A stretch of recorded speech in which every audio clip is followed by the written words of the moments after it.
part of the world you are joining us from, Global Council for the Promotion of International Trade welcomes you all for this prestigious event, World MSME Day 2023. I am Ananya Banerjee Chatterjee, the R&D and Communication Officer and your host for the event. Every year on June 27th, Micro, Small and Medium-Sized Enterprises Day is celebrated to honor their role in achieving these sustainable development goals. Small and medium-sized enterprises account for 90% of businesses, 60 to 70% of employment, and they account for their half of global GDP, according to the United Nations. The Global Council for the Promotion of International Trade, based in India, South Africa, United States, and UK, with board and council members representing across the world. This year, we are celebrating the day with global perspective from various departments, ministries, Chamber of Commerce, and international organizations. We believe that global perspective have a significant impact on paving the way to the future. Coordinated global responses is key to MSME post-pandemic economic recovery. World MSME Day is an important opportunity to look at this topical-oriented issue in the global context of MSME. Here we ask the rest of the world to work together to help MSME get through the current crisis and build up their ability to handle future shocks.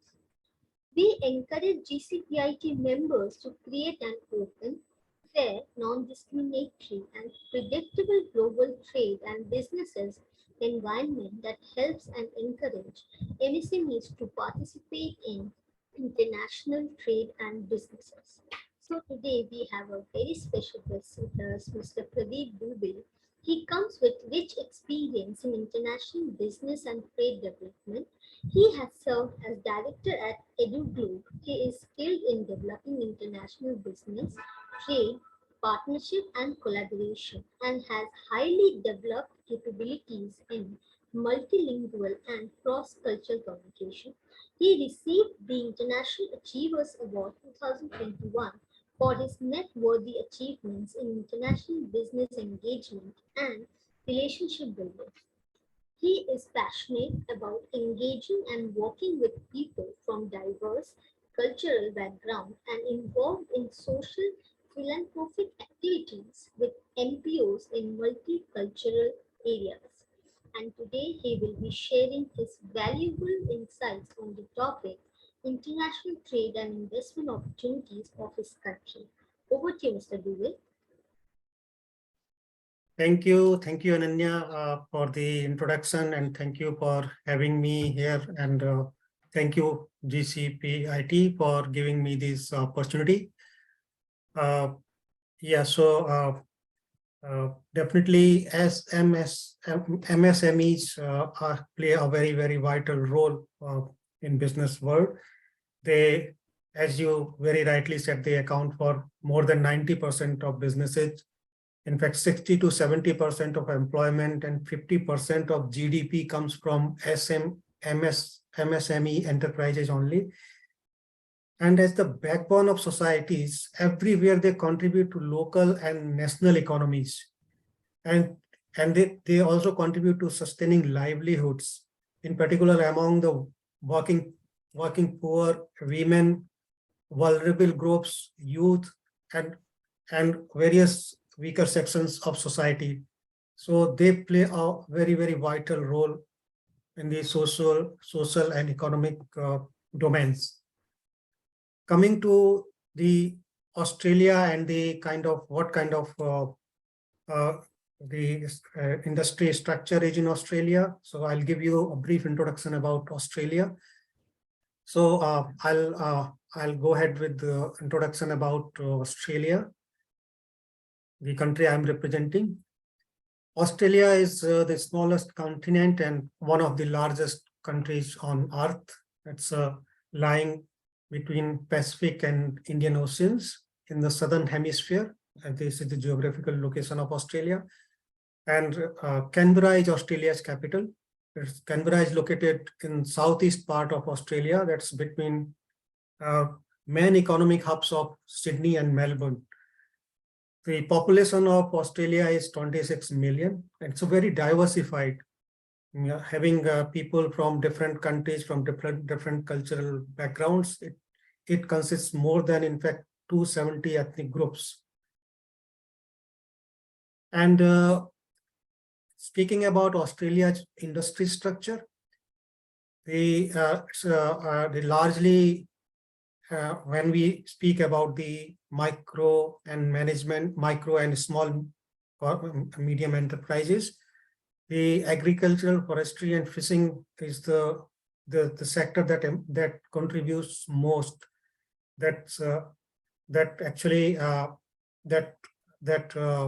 employs significant number of people, and it has a share of the employment share of 2.6%.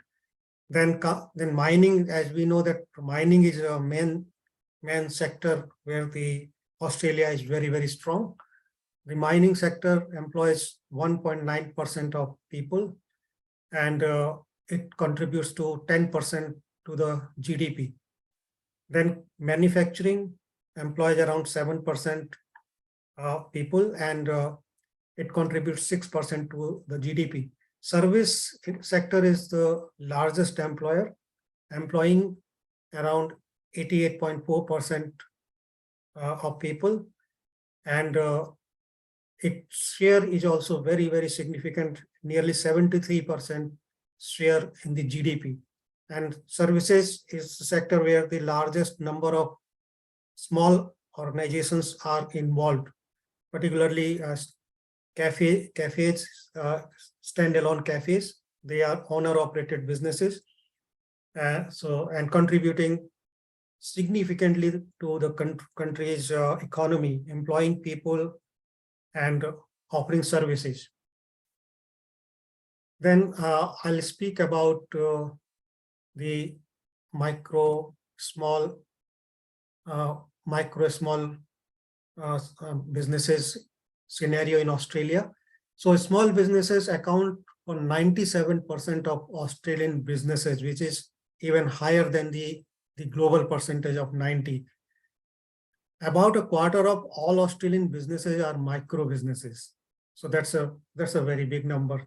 And that means they only have 1 to 4 employees. So they are largely owner-driven businesses, while around 60% of small businesses are sole traders who are non-employing. So they are the sole business owners driven businesses, and contributing significantly, that's 60%. Over 50% of the total value of Australia's GDP comes from small and medium enterprises. And this sector employs over 5 million people. That is 42% of Australia's private sector workforce, which is almost half of the workforce is employed by MSME sector.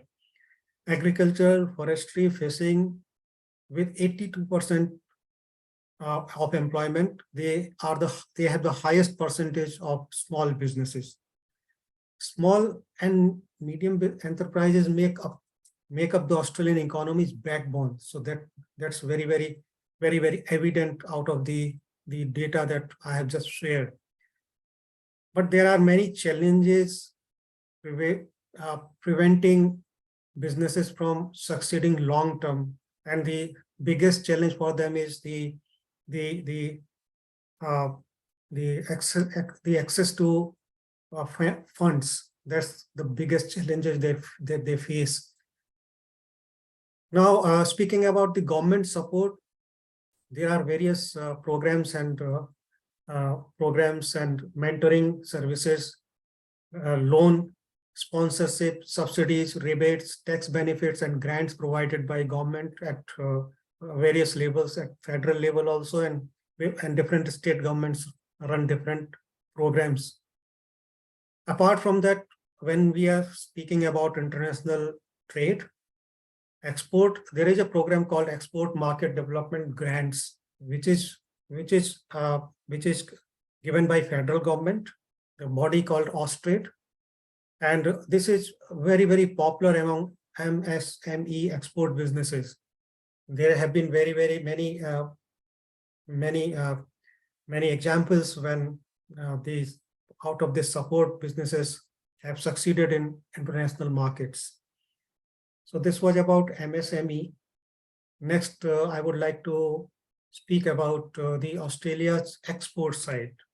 So Australia's top 10 exports are uh, as follows. Like first is dominating that, as I said, the mining is core sector in Australia. So iron ores and concentrates, this sector dominates. Australian exports is number one, and it has the part of this sector is around 25.7% of the total exports. Then comes coal, then natural gas. After that, one very important is in service sector, the education related travel. Well, Australia is very, very popular destination for international students. So a lot of travel happens because of students movement and their family and their relatives. So that's very significant. That contributes around 15% to the total exports, and it's number 4. Then comes personal travel, excluding education related travels. So personal travel services contributes around 5%. Then comes gold, aluminium, then beef, crude petroleum, and finally copper ores and concentrates. So these are 10 are leading exports from Australia. Now I would like to give a brief glimpse of the Australia's overall scenario, how it ranks vis-a-vis world uh, world trade and investment sector. So Australia is second wealthiest nation in terms of median wealth per adult after the Switzerland. Switzerland is number 1. Australia is 5th largest global exporter of pearls, zircon, and silver, and 6th largest exporter of gold by value. Then Australia is second largest global exporter of beef, third largest exporter of lentils, 4th largest exporter of sugar, and 10th largest exporter of cereals. Australia is 4th largest global exporter of wine.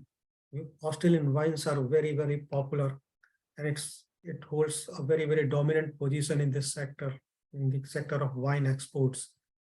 Australia is ranked 12th on the Global Talent Competitiveness Index. Australia is largest global exporter of wool and 4th largest exporter of cotton. Then Australia is number 1 global exporter of iron ore that we just discussed, iron ore and coal also. Second largest exporter of aluminium, aluminium, lead and zinc. Third largest exporter of copper ore. Australia has completed 28 consecutive years of annual economic growth. One of the few economies in the past, in the post World War II, that have achieved this kind of performance. So that way, that's very, very remarkable for the point of the Australian economy, the resilience of Australian economy. Now I would like to proceed about the two-way trade, how it happens for Australia. So Australia's the major trade happens between with the countries. The largest trade partner, the biggest trade partner for Australia is China. China accounts for nearly 26.4% of the country's international trade. So that's very significant. Almost more than a quarter is the China's share. So it's followed by Japan. Japan has nearly 10% share. Then North Korea, it's 4.6%. Then Asian countries contribute around 14%. Other Asia is nearly 11%. Europe is 14.3%. America is 11%.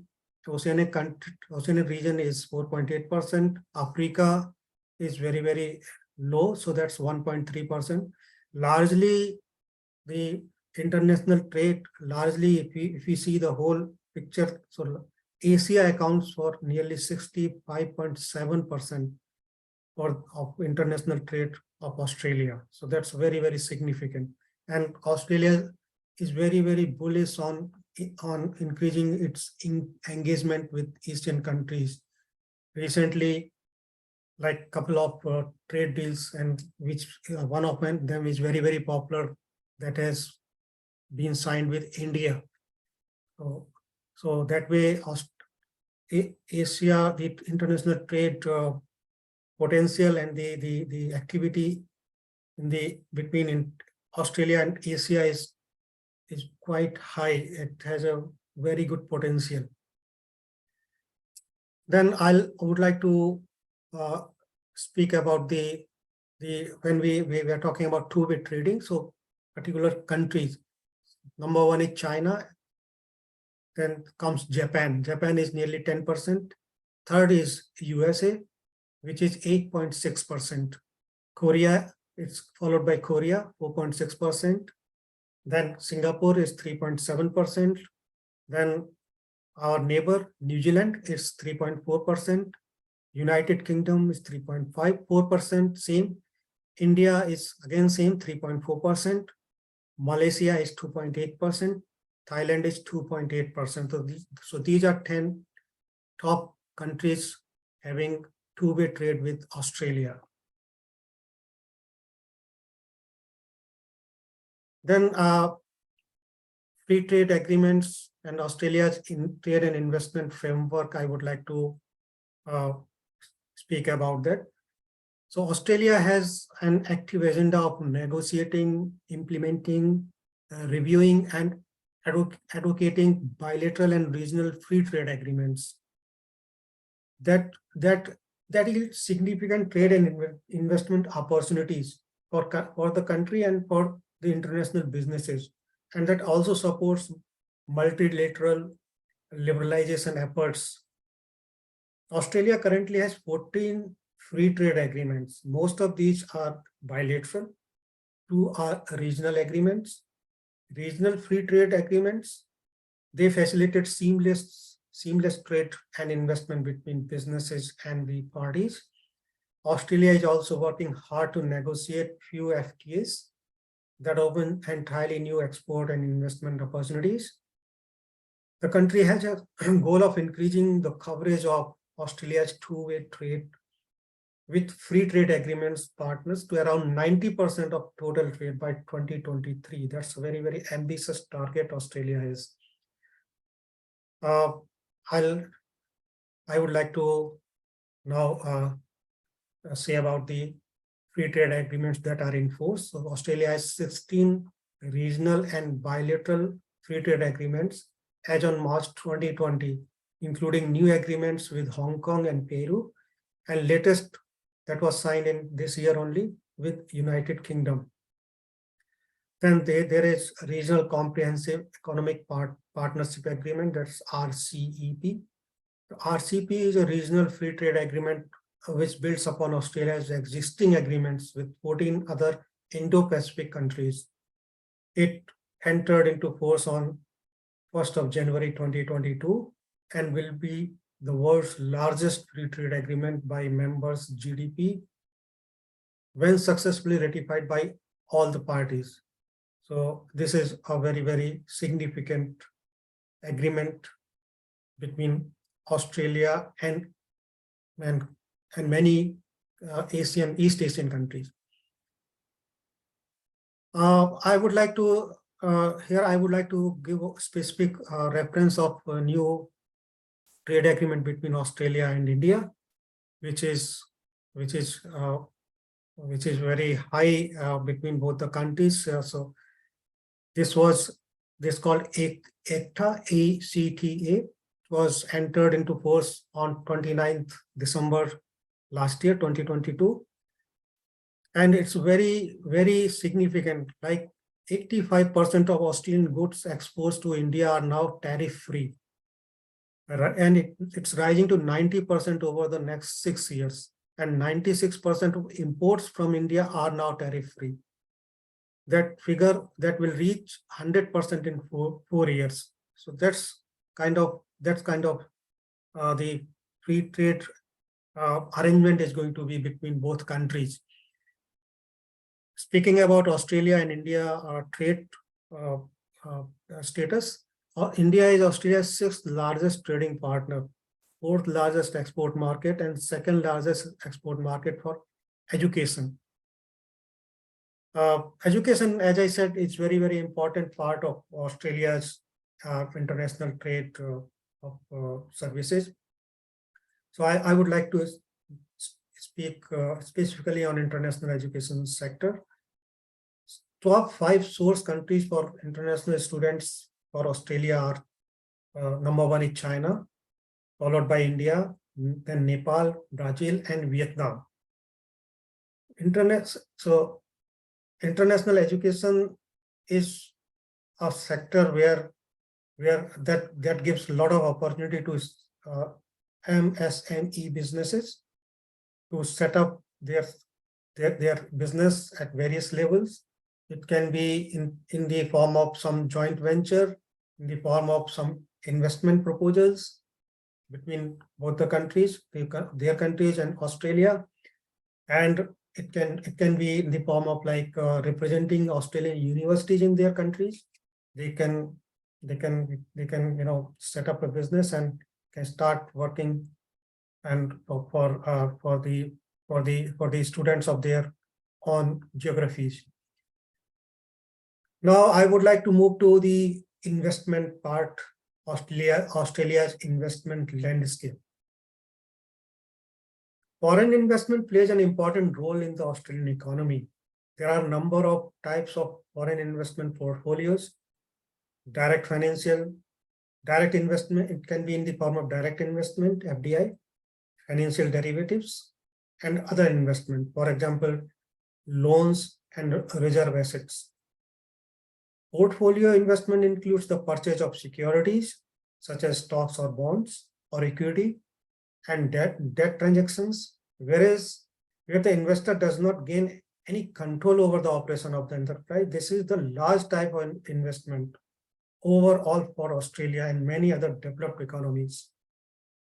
FDI occurs when a foreign entity establishes a new business or acquires 10% or more share of a local enterprise, and importantly has some control over its operations. FDI is also often associated with knowledge transfer, particularly from foreign head office to a local subsidiary. Speaking about the sectors, the mining, again, mining holds the largest pie, the share in the pie. At the mining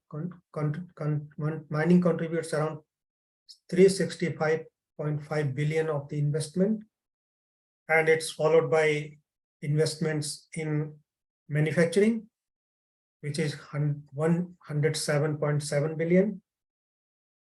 And then financial and insurance activities, it's almost the same, 107.5 billion. Real estate activities and wholesale and retail trade and information and communications. These are the major sectors where the investment happens. Australia's top 5 total investment abroad destinations, where Australia has invested, the countries. So top country is United States, followed by United Kingdom, then Japan, then New Zealand, and Cayman Islands. So these are the 5 major destinations for Australian investment. Next, I would like to sum up with the case studies. from both sides, investment and exports. In the investment side, there is a very interesting case study of the company called Chobani. That's a US company, US food maker. They invested in Australia. They in fact found a kind of home in Australia, and they have become Australia's #1 brand in the yogurt category. Here it's the mainstay of the community sourcing. They source raw material, raw ingredient, and packaging from local suppliers wherever possible, providing jobs for the residents and contributing to charitable programs. These things have been the main pillars of their success in Australia. And as an active member of the local community, the company looks to give back wherever possible. For instance, it produces fresh yogurts for Australia's largest food relief organization, that's called Food Bank. Every week, it has donated 1 million meals to Australian families since 2012. Chobani also supports the Breakfast Club at a primary school. It has also run an incubator program to mentor local socially responsible food startups. So that's a very, very important part they are contributing for the society, for the community. The case study for the export from Australia, very interesting case that's very recently, last year, it has happened. And it also throws light on the significance of the new trade agreement between Australia and India. So Australia's this new trade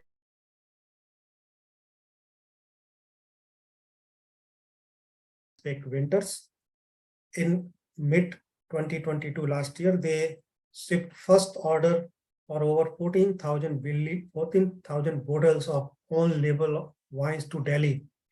Within 2 months, they assigned an export order for 2 containers or around 28,000 bottles to Mumbai. That's a very, very encouraging for the company. Up to here, I would like to share one important thing, like up to 85% of India's wine market is currently dominated by major brands, but a trade agreement is helping smaller wine exports, smaller wine businesses. So that's very, very, very, very encouraging when we are talking about MSME businesses. And with this, I would like to conclude. Thank you. Thank you so much, sir. Thank you so much, and thank you for sharing this valuable information with us. And thank you for giving your time. And once again, I would like to say thank you from the entire GCPIT team. Thank you. Thank you, Ananda. Thank you for this opportunity.